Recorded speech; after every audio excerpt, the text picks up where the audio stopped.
এ কোনো সাধারণ মশলা নয়। এ মশলার জন্য যুদ্ধেও জড়িয়েছেন রাজা মহারাজারা। বলা হয়ে থাকে এই মশলা এতটাই মূল্যবান যে একসময় এর দাম ছিল সোনার চেয়েও বেশি। হাজার বছর ধরে দখলদাররা লুকিয়ে রেখেছিল এর আসল উৎস। আরব ব্যবসায়ীরা রহস্য ধরে রেখেছিল শতাব্দীর পর শতাব্দী। সোনার চেয়েও মূল্যবান এই মশলার নাম দারুচিনি। মশলার জগতে প্রসিদ্ধ এক নাম দারুচিনি, যা ছাড়া শাহী কোনো রান্না যেন অসম্পূর্ণ থেকে যায়। কালার এক্সপার্ট, জর্জ স্যাপ এবং মাইল্ড অন হ্যান্ডস টেকনোলজি সমৃদ্ধ অরিক্স ক্রিস্টাল ওয়াশ আপনার লন্ড্রি এক্সপার্ট।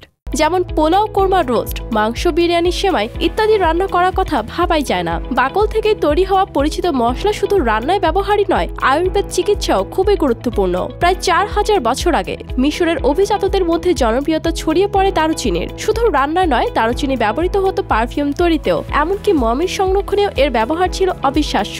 কিন্তু এর উৎস কেউ জানতো না। আরব ব্যবসায়ীরাও বলতো ভয়ঙ্কর ড্রাগনের পাহারায় থাকে দারুচিনি গাছ, আর সেই ড্রাগনের চোখে ধুলো দিয়ে কেবল তারাই সংগ্রহ করতে পারে এই দুর্লভ মশলা। কিন্তু সত্যটা কি? বহুদিন ধরে ইউরোপীয়রা চেষ্টা করছে দারুচিনির উৎস জানার জন্য। ক্রিস্টোফার কলম্বাস পর্যন্ত ভেবেছিলেন তিনি আমেরিকায় দারুচিনির সন্ধান পেয়েছেন, কিন্তু তা ছিল কেবলই একটি ভুল। অবশেষে 1518 সাল পর্তুগিজ বণিকরা বর্তমান শ্রীলঙ্কায় পৌঁছে খুঁজে পেল এই মশলার আসল উৎস। আর তখনই শুরু হয় নতুন এক যুদ্ধ। শ্রীলঙ্কার দারুচিনি ব্যবসা নিজেদের দখলে নেয় পর্তুগিজরা। ডাচরা এসে পর্তুগিজদের উৎখাত করে দখল নেয় দারুচিনির ব্যবসা। কিন্তু রহস্যের চমক তখনও পর্দা খোলেনি। 1784 সাল কিছু সময়ের জন্য দারুচিনির লড়াই জিতে নেয় শ্রীলঙ্কার রাজারা। তবে ব্রিটিশরা এসেই আবারও দখল নেয় এই মশলার সাম্রাজ্য।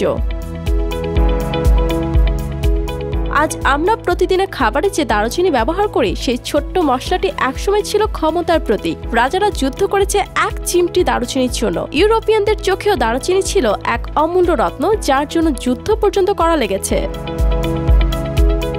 লামিয়া তানজিন মাহমুদ, RTV।